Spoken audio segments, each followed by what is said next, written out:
starting to think I might have a problem. Alrighty guys, it's been a few weeks, almost probably a little more than a month since that last shot you've seen of the two red cars in the shop. Obviously, Maisie, the silver FG2 is back in, so welcome back to the channel. I know it's been a while since I've had a video. I just want to do an update on the red FG2 mostly. Reba! And I'll update you guys with a few other things we got going on. So let's get into it. Alright, if you guys can't tell by now, I have trouble walking past an SI without buying it.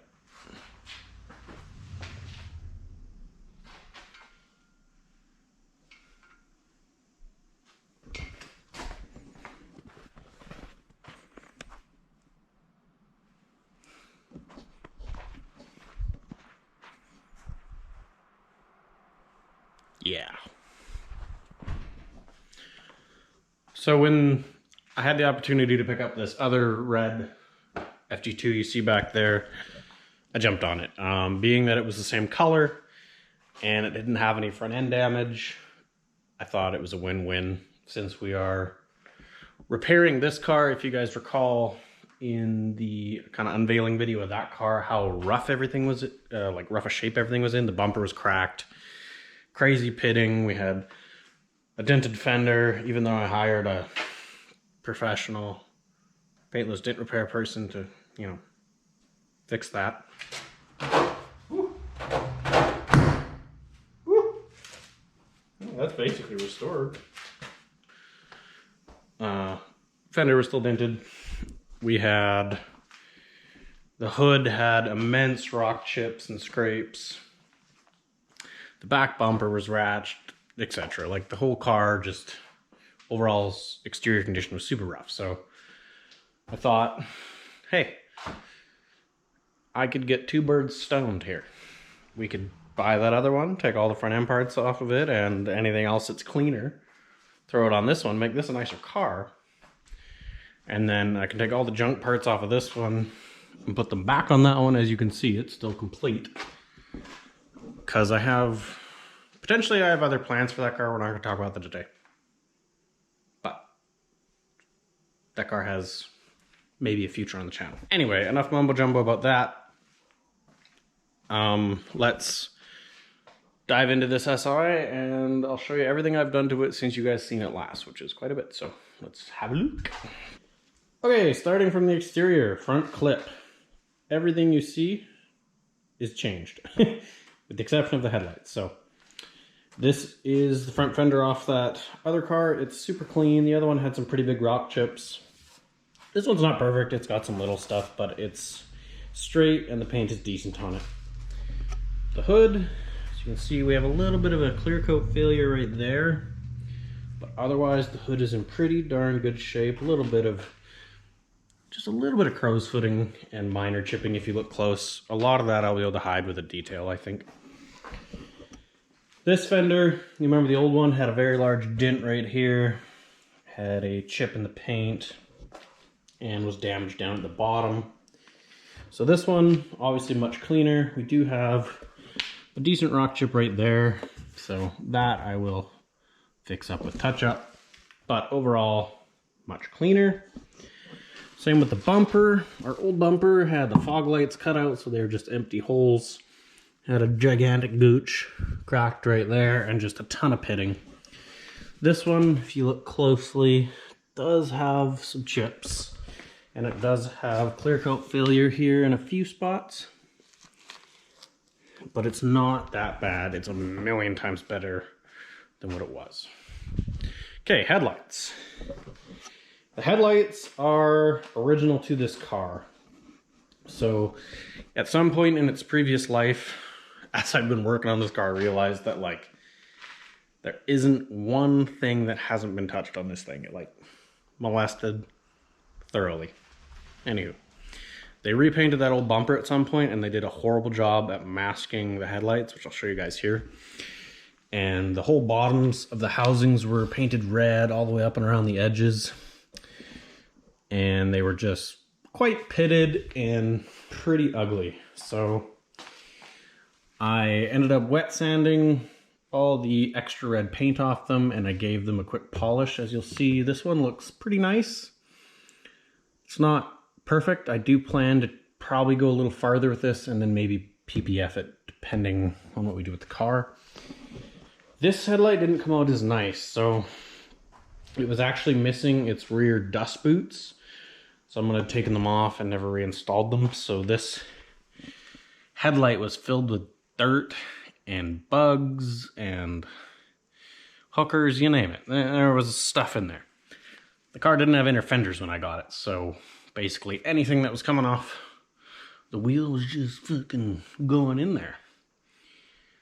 So I ended up putting it in the oven. I took the lens off, the housing, I cleaned it up as best I could, and I got rid of all the paint, and I kind of gave it a polish and put it back together.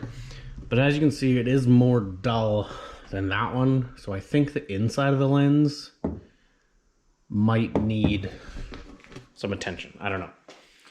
For now, it's better than it was, and I'm going to leave it. But I do plan on trying to do a better job of making them look more even. Okay, coming down the side of the car, nothing has changed other than the rear bumper. So the old rear bumper had damage here. It was busted out. Someone had fixed it with drywall mesh.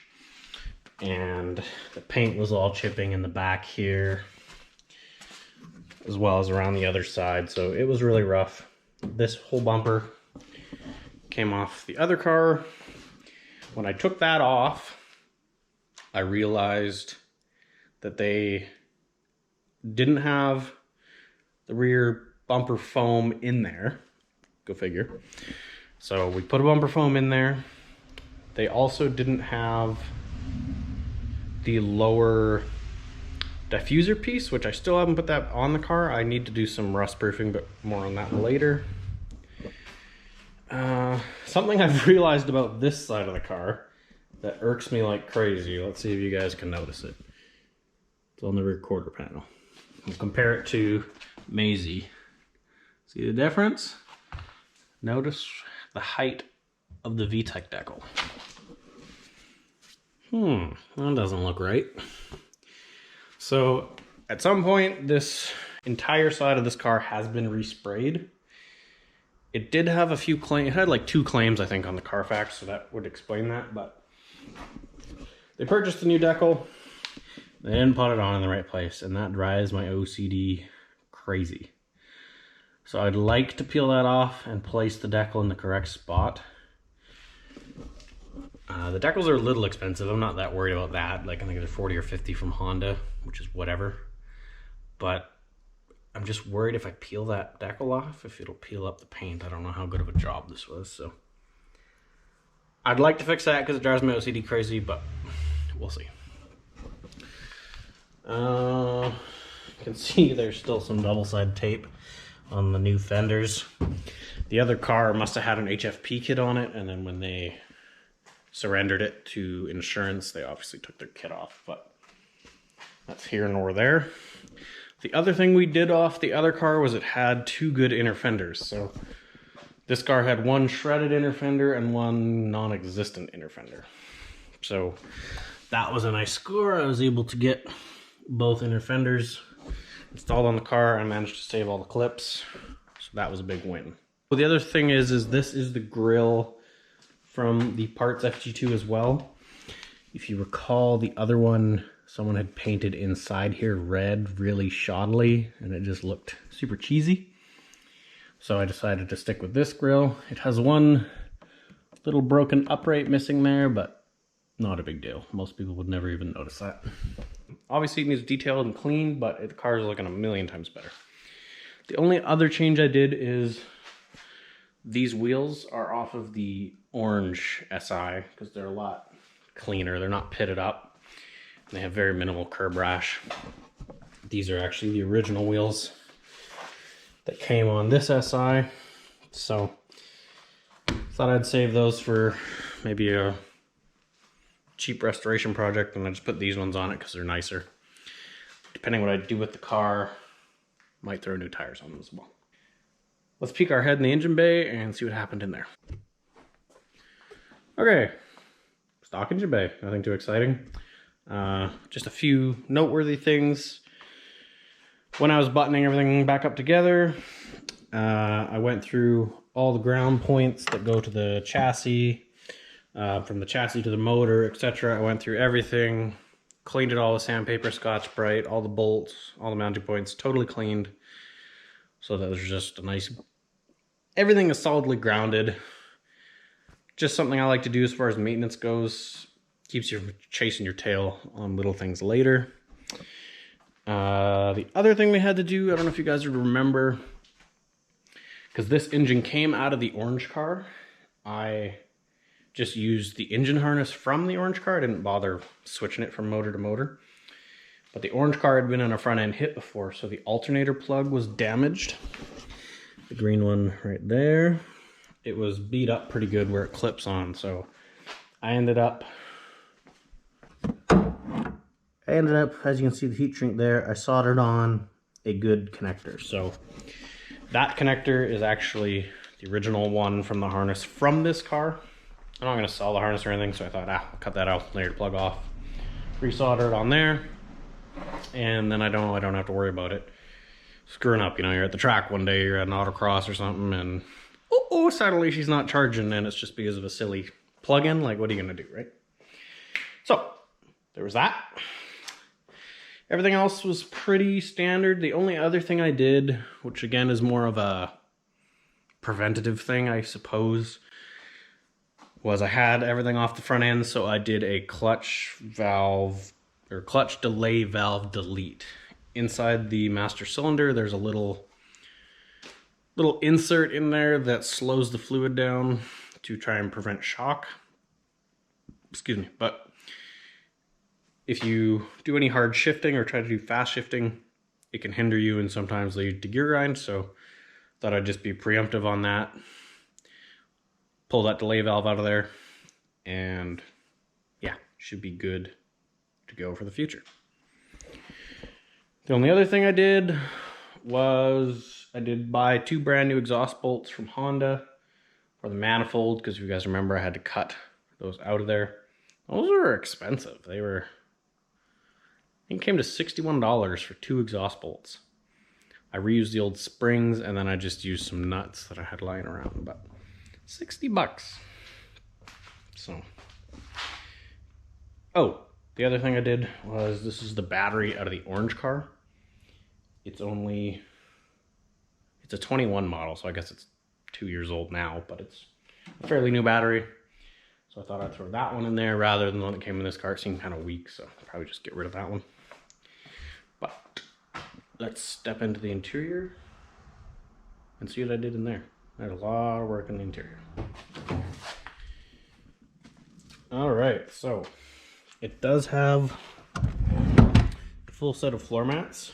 So I ended up actually getting a set of floor mats in this car when I bought it, like OEM SI ones, and I ended up getting a set in the other red one. So I kind of mixed and matched the set. I actually ended up putting the nicer pair in the silver car because it's the nicer car, and then the less nice pair ended up in this one. So the only real thing that makes this pair not as nice is we have the heel holes from just city usage, but otherwise they're in pretty nice shape. I think they complement the car nicely. They're clean, but they're not perfect. Kind of fits the bill, you know. Nothing happened back in the back seat other than I had to do a fair amount of delousing. So someone had boom booms in this car at one time, so I had to pull out a lot of ghetto stereo wiring. There was stuff run for subs, and then there was a bunch of Scotch locks and stuff spliced into the rear speakers. I don't know, I'm not a stereo guy. Someone had something going on in there. It was ugly. I deleted it all, and it's much, much cleaner now. The other thing I did was I had the entire interior out of the car. As you'll remember, well, you might not actually, I might not have shown you guys that. I had the seats and the center console out because, for one, I was changing the shift cables in the car, which, why don't we have a quick talk about that? I took the shift cables out of the orange SI because they were stock bushings. The shift cables that came in this car had these really heavy, kind of hokey brass bushings. I've never seen these before. I don't know who makes them. But it seemed like they were missing parts and kind of cobbled together.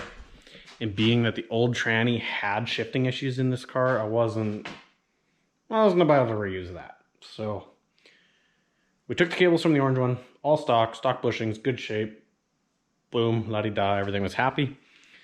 As I was putting those in, I noticed that when I would pull the car into fourth gear or second gear, it kind of felt notchy. Like it would go really nicely into third, but as you pull it back, it almost felt like a two-stage kind of notch.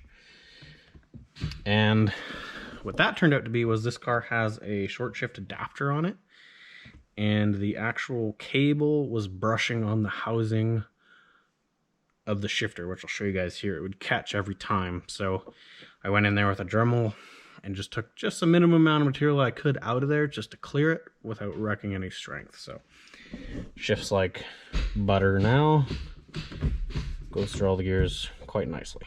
Anywho, that was a tangent about shifting stuff.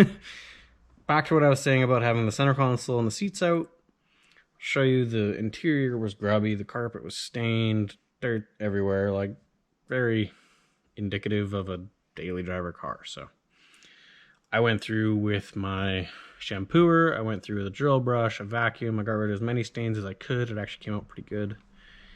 Did the floor mats as well and cleaned it right up. So it's actually looking and smelling pretty fresh in here. The only thing that didn't clean up nicely was actually these seats. So I don't know how it'll look on camera, but you can see there's kind of stains on them, and it really hurts how the interior looks. So I'm probably going to take the other pair I have. They're a little better. They're not like mint by any means, but they're probably 20-30% cleaner than these ones as far as stains go. So I'll probably install those in here. The other thing we did was we changed the wheel and the airbag. So if you guys will remember, the old wheel had a hole in it up here just from use. I mean, you can see this one is worn. It's not perfect. Pretty common on these SIs. But this one was nicer. It was out of the other red car, so we switched the wheel. And I also switched the airbag from the red one as well because it had the JDM badge. Not usually my thing, but the one on the original airbag was really chipped, so I thought this kind of elevated the look of the interior. Also, I changed the head unit out of the other car to this car. So once I pulled out all the old stereo wiring, I hooked the battery up and made sure that the stereo worked, and it did work. But the gauge, or not the display, I guess you'd call it, was kind of finicky. If you had the headlights on or off, it would kind of flicker a bit. It wasn't like a nice constant vibrant red. It was like yeah. So I swapped the one from the other coupe. Works beautiful. And when I turned the key on, it even greeted me with a nice message. Let me show you.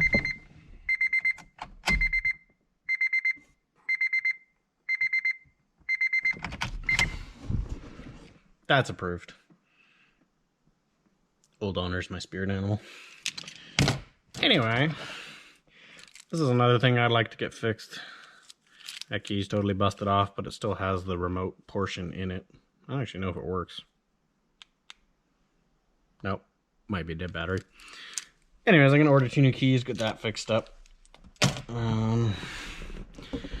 What else did we fix in the interior? We also fixed the e-brake handle. I don't know if you guys remember, it would fall off before, but you can see it holds on there pretty good now. It does have one broken tab, but it's better than all broken tabs. We also switched this piece in. Previously it had the fog light switch because at one point in its life it had fog lights, but it doesn't anymore, so we put that block off back in it. Yes, one other thing of mention is there's an aux port there, right? A factory aux port. They broke off the backing to that and put an aux extension cable and ran it all the way under the center console and then up into the center console area. I tried to reinstate that back to stock, but because they broke it off the back, I could not get it to clip back in. And looking into removing that section of the dash to replace it with one from my other car meant I had to pull the dash, and I was like, nope, not doing that. So I reinstated their system. I tie wrapped it and did a nice job of it, but as you can see, here's our aux cable. It's now tucked nicely into the center console. So that is what it is. Can't make everything perfect. Okay, I got one last little surprise that I did to this car that wasn't in the plans previously. If you'll look way over there, you'll see the stock exhaust system. Well, Rob, why didn't you take that off? Well, for a few reasons. Two, I guess. One, she's a little rotten. It wasn't actually leaking yet, but she was well on her way to busting at the seams. Reason number two, I happened to come across an exhaust. Guess where? On that other FG2. So, let me jack this thing up and I'll show you guys what I got on there. It's got my hydros installed. Nope, just a jack. Alright, so, oh, it's too dark, let me get a light. So, as you can see here, nice little cannon on there. A lot more straight through design, and it's got a pretty big resonator, and then all the way up to the stock cap. But yep, that is a discontinued MagnaFlow, I think it's 2.5 inch slip fit cap back. So that was kind of a nice score. It was in good shape. The slip joints were a bit of a pain to take off and put back on, but nothing you can't handle. So yeah, I know some of you might be like, sacrilege! American exhaust on a Japanese sports car. Yeah, it's not a sports car, it's an economy car. Sunroof included. That's what SI stands for. No, sport injected. But anyway, the exhaust sounds pretty good. It's barely louder than stock, maybe 10 or 15% louder than stock. A little deeper, a little more free flowing. I had it, I thought, yeah, couldn't hurt. Maybe free up a couple ponies, sound a little better in the meantime, so. While I got you back here though, let's have a look at the rust I was talking about earlier. So as you can see, there's a bit of surface rust there on the rear subframe and on the control arms. It's nothing awful, but it's just something I would like to treat now so that I don't have an issue with the car in the future, or future owner doesn't have an issue with it. So I did a bunch of research, and it seems like the best thing is to go with like a paraffin wax or a lanolin wax. Something you coat the car in once a year. It actually adheres to the surface and it pushes moisture out rather than trapping moisture like a traditional undercoat or like a POR 15 or something. So what I ended up going with was Fluid Film Black.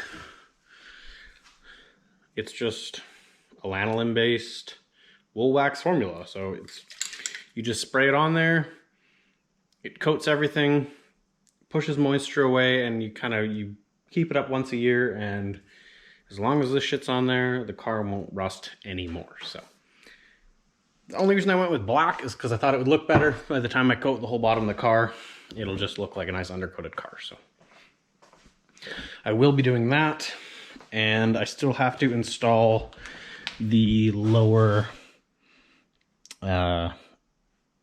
splitter diffuser piece, as well as the tabs for the bumper. But yeah, it's getting close to being done. Speaking of the lanolin wax undercoating spray stuff, one thing I forgot to mention was when I was putting on the front clip on the car, the new fenders and whatnot, I actually sprayed the insides of the fenders under the seam weld. I made sure I covered all that so that area would be protected too. It's pretty common for these cars to rust in this area under here, and this one had actually been hit here, so I cleaned it up and I covered it in some epoxy primer, and then I covered it in the wax, so that should be good and protected. You can see a little bit of gray kind of shining through here. I plan to, once the weather gets nicer and I actually detail this car, I will touch that up with red and make it look good. So yeah, that's kind of where the project's at. It's come a long ways. I mean, it doesn't look like much, I guess, but the car has come a long ways and it's looking a lot better.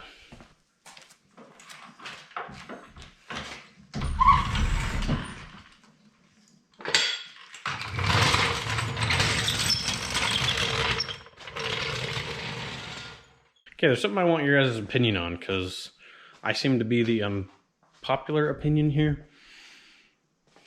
I like a factory molded mud flap. I think they look good. I think they serve a purpose. Everybody says they're ugly on the SIs. So I'm like, all right, I'll be a sheep. I'll follow the crowd. I took them off this car and I installed the proper little insert piece that goes in the back there. But to be honest, I really don't like the look of it. I think it's hideous looking. How you can see the fender lining clips and all that. And I don't know, to me it just looks goofy. I like that. I like the look of a nice mud flap. Just think that looks better. I mean, that's dirty, but when they're detailed, they look nice. So what would you guys do? Would you put the mud flaps back on it because I have the full set? Or would you leave them off? I don't know. I think I might put them back on. Okay, the other thing I promised you guys was I'd I would be transparent on the budget with this car, because it was supposed to be a budget track build. So I'll share with you where I'm at cost-wise for how the car is sitting right now. So I paid $2 grand for the car, and it cost me about $200 in fuel to go pick it up and tow it back to the car trailer. So $2,200 for the car. To register the car in my name, I have to pay tax on it, which is about $500. So we're at $2,700 total for the car. And then I paid around $1,200 for the orange car, but then I have fuel to go get that one as well. So it was about $1,400 for the parts car for this one. So put me on the spot, I gotta do math in my head. So what did I say? $2,700 for the car, $3,700. So $4,100 total for both cars in my shop. Here they are, $4,100 Canadian. So I sold the motor, or one of the motors. It was actually the one from this car. Didn't matter, they're both the same and they were within about 10,000 kilometers. So I sold the one out of this one because I had already separated that blown trans from it. So minus $1,500 for the motor. And then I have a deal pending on the transmission for $500. The blown transmission, that is. A friend of mine who wants to buy it, he wants the LSD and the final drive ratio out of it. So those are still good. I think it's a gear selector issue. It's jammed in third. Anyways, irrelevant. $500 for the trans. So that puts us at, with the motor and trans sold, that puts us down to $2,100 for both cars. I also spent $100 on a new throwout bearing, an SKS one, or SKF, sorry, a Japanese bearing, should be good. That brings us to $2,200. I spent $60 at Honda for the, for the 2 exhaust bolts. And I also put brand new Honda MTF in it. I think that was like 20, so let's just call that 100. So 2,300. Obviously this trans and motor and wheels were donated from the orange car, so that was already included in the budget. So we're about 2,300 bucks. Now the only thing I have not included yet with you guys is all the new body panels and exhaust system. So this gets a little gray. Basically, I paid pretty high for that other red car. I ended up, by the time I had it, I had to pay it to get it shipped to me. And with auction fees and everything, that car ended up costing me $3,000, which was quite a bit. So I have plans for that car though, or I think I had plans for that car. So I'm gonna not count that towards this budget, but I am gonna add 500 bucks. I thought was kind of fair for the front body panels, the rear bumper, and the exhaust system. So with that, we're at 23, so that puts us at 2,800 bucks Canadian for what you see here. It still has a little bit of finishing here and there to do, like I said. I want to do some rust proofing. I plan to do an alignment on it. I have some nicer front struts that I've had laying around. I'm going to throw in it. I'm going to get the glass done. I do plan to spend a little bit more money on it, but as it sits, 2,800 bucks, running, driving, functioning SI. So what do you guys think of that? I think that's pretty damn good in this market, and that's Canadian. So I don't know, that's probably like $2,000 American basically for this. I think that's a pretty sweet deal. So let me know what you guys think of that. But I bet this video is getting kind of long, but I just wanted to update you guys because it's been a while since I posted anything, and I've been doing a lot of work with the car off camera. I just haven't really been motivated to pick up the camera. So in a nutshell, that's where we are. Silver car has been making some progress. You can see the glasses out of it, so it's ready to get a new windshield. I bought a Kappa certified bumper for it, but it fit like total dog shit. I ended up sending it back, unfortunately. I have a Honda bumper ordered, which is at the dealership. I just have to go pick it up. Unfortunately, it's a 2-hour drive for me, so when that's convenient, I'll go get it. I also installed the new AC condenser in there, and we also installed a new, well, used driver's side headlight. So yeah, this car is getting close. I still have to get an SRS module. Still got to get the glass put in it, get it painted, inspected, but it's making headway. So also, I did snag up a few parts the other day for the EK hatch. We got some block sway bar end links, some hatch struts, some clips for the inner fenders, just some miscellaneous stuff. So maybe once the weather starts to turn better in a few weeks here, we might have a video on the hatch.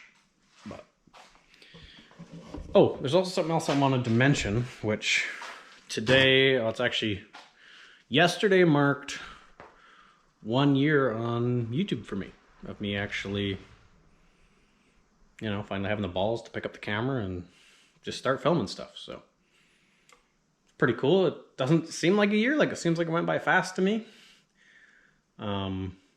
Obviously I still have a full-time job, so like I don't post every day or anything like that, but I try to post as much as I can. So we're almost at 400 subscribers now at the time of filming this. I think 389, so that's pretty awesome. I'm pretty proud of that for a year. Guess we'll see it this time next year. Maybe see if we can double that. See if we can be at 800 or maybe even 1,000. That would be pretty cool.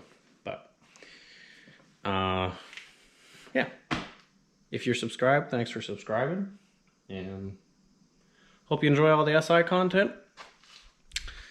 And we'll catch you in the next one. I'm going racing this weekend in the FB6. So, see if we can get a win. Anyways, have a good evening, or morning, or afternoon, or middle of the night. I don't know what time you're going to be watching this. Just have a good time. Bye.